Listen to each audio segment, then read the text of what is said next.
নরসিংদী সদর উপজেলার মাধবদী এলাকার পাইকারচর ইউনিয়নের মেঘনা বাজারে অবস্থিত একটি সাইজিং ফ্যাক্টরির বিষাক্ত কালো ধোঁয়ায় ভয়াবহ পরিবেশ দূষণের অভিযোগ উঠেছে।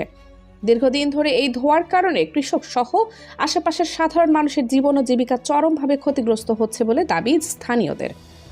এই কারখানার লগে আমাদের স্কুল, এখানে অনেক কালো ধোঁয়া আসে, এর জন্য আমাদের অনেক সমস্যা হয়। এই যে কালো ধোঁয়াটা নেওয়া, এই যে আমাদের পাশে একটা কিন্ডারগার্টেন স্কুল আছে, এই যে আমাদের এই ছেলেপেলেরা প্রায় তোমরা এদিকে আসো, খারাপ বারবার অভিযোগ করে যে এই ধোঁয়াটার জন্য আমাদের পরিবেশের ক্ষতি হইতেছে। তো সেজন্য আমাদের দাবি হলো যে এই ধোঁয়াটা, কালো ধোঁয়াটা সাদা করে বাইর করা সম্ভব।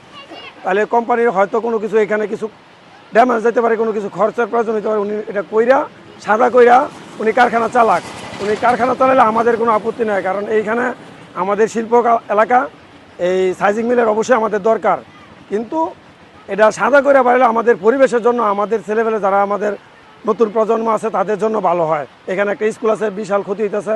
এবং আমাদের যে এলাকাবাসী, আমাদের প্রত্যেকেরই দাবি যে এই কালো ধোঁয়াটা যেন সাদা করে বাইর করে এবং কইরা ওরা এই মিল ফ্যাক্টরি যেটা আছে ওনারা চালাক, আমাদের কোনো আপত্তি নেই। আমাদের গ্রামবাসীর, আমাদের দলীয়, আমাদের সর্বস্তরের জনগণের কোনো দাবি দেওয়া নাই, কিন্তু শুধু একটাই দাবি যেন কালো ধোঁয়াটা সাদা করে বাইর করে তারা এই ফ্যাক্টরিটা চালায়।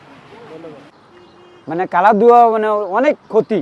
এই যে নাইকেল গাছ দেখয়, এক হইলো নাইকেলের পানি ইয়ে হয় না, মানে নাইকেল গাছটা সিমে দেখা ইয়া বড় হইলো, এটা হইলো সাদা ধোঁয়াটা দিলে মানে এটা উপকার, এটা সবাইরই।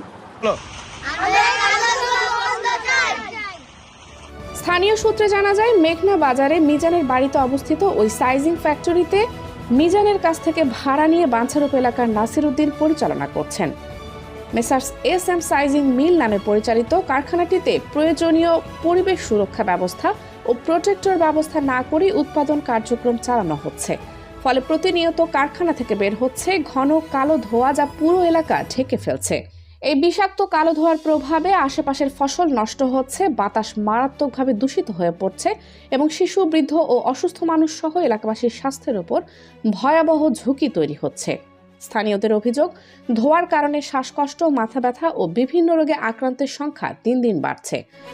সবচেয়ে উদ্বেগজনক বিষয় হলো, কারখানাটির আশেপাশে একাধিক শিক্ষা প্রতিষ্ঠান রয়েছে এবং কারখানাটির সাথে রয়েছে একটি শিশু বিদ্যালয়। কোমলমতি শিক্ষার্থীরা প্রতিদিন এই দূষিত পরিবেশে অবস্থান করতে বাধ্য হচ্ছে, যা তাদের স্বাস্থ্যের জন্য মারাত্মক হুমকি হয়ে দাঁড়িয়েছে। এ বিষয়ে পরিবেশ অধিদপ্তর নরসিংদী জেলা কার্যালয়ের উপপরিচালক মোহাম্মদ বদরুল হুদা জানান, বিষয়টির গুরুত্বের সঙ্গে দেখা হচ্ছে এবং শিগগিরই প্রয়োজনীয় ব্যবস্থা নেওয়া হবে। অন্যদিকে কারখানাটির বিষয়ে কথা বলতে চাইলে কর্তৃপক্ষের ম্যানেজার আলম সংবাদ প্রকাশে নিষেধ করেন এবং বিষয়টি ম্যানেজ করার চেষ্টা করেন বলে অভিযোগ ওঠে, যা নতুন করে প্রশ্ন তুলেছে।